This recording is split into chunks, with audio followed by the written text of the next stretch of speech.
பேசணும் பேசணும் பேசணும்னு சொல்றீங்களே, எங்க தலைவர் குளத்தூர் வந்தாரு, 5 நிமிஷம் தான் பேசினாரு. 75 வருஷம் கழிச்சு திராவிட முன்னேற்ற கழகத்தோட தலைவரே தோல்வி விட்டுறார். மு.க. ஸ்டாலின் அவர்கள் தலைவர் கிடையாது. தலைவர் யாருன்னா புரட்சி தலைவி அம்மா அவர்கள், புரட்சி தலைவர் எம்ஜிஆர் அவர்கள், கலைஞர் அவர்கள். முக்கியமா இபி டிபார்ட்மெண்ட்ல அவ்வளவு பெரிய ஊழல், எல்லா பார்ட்ஸையும் டூப்ளிகேட்டா வாங்கி வச்சிருக்காங்க. நிலக்கரியில ஊழல், வேலையில அப்பாயின்மெண்ட் பண்ணவே இல்ல. 1 லட்சம் பேர் இருந்து 50,000 பேர் வேலை வாய்ப்பு கொடுக்கவே இல்ல.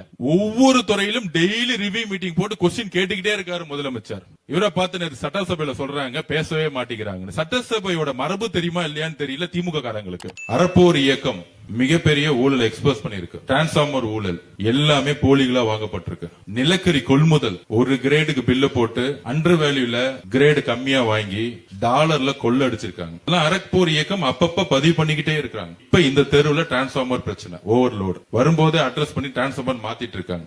இங்க ஜெனரேட்டர்ல ஓடுது. என்ன மாதிரி பிரச்சனைகளை தமிழக வெற்றி கழகம் எதிர்நோக்கிட்டு இருக்கு? ஊழலால் கரைப்படைந்து இபி டிபார்ட்மெண்ட் ஒழிச்சு அதுல ஒருத்தர் செந்தில் பாலாஜினுக்கு ரெண்டு துறையை கொடுத்தாங்க. அப்ப இந்த இபி டிபார்ட்மெண்ட்டும் மது ஒழிப்புன்னு சொல்லக்கூடிய ப்ரொஹிபிஷன் டிபார்ட்மெண்ட்டும் ஏன் ஒளியில நம்மளை பார்த்து கேட்கறாங்க? இபி டிபார்ட்மெண்ட் சரியில்லை. இபி எத்தனை நாள்? 30 நாள் நம்மளை பார்த்து கேட்கறாங்க. தமிழக வெற்றி கழகத்தோட முதலமைச்சரையும் எங்களுடைய அமைச்சரையும் பார்த்து கேட்கறாங்க. இதற்கு ஊடகங்கள் மூலமா மக்கள் முன்பு நாங்க இந்த கொஸ்டினை கேட்கிறோம். திரு மு.க. ஸ்டாலின் அவர்கள் 2 பெரிய டிபார்ட்மெண்ட்டை செந்தில் பாலாஜி அவர்கள் கொடுத்தாங்க.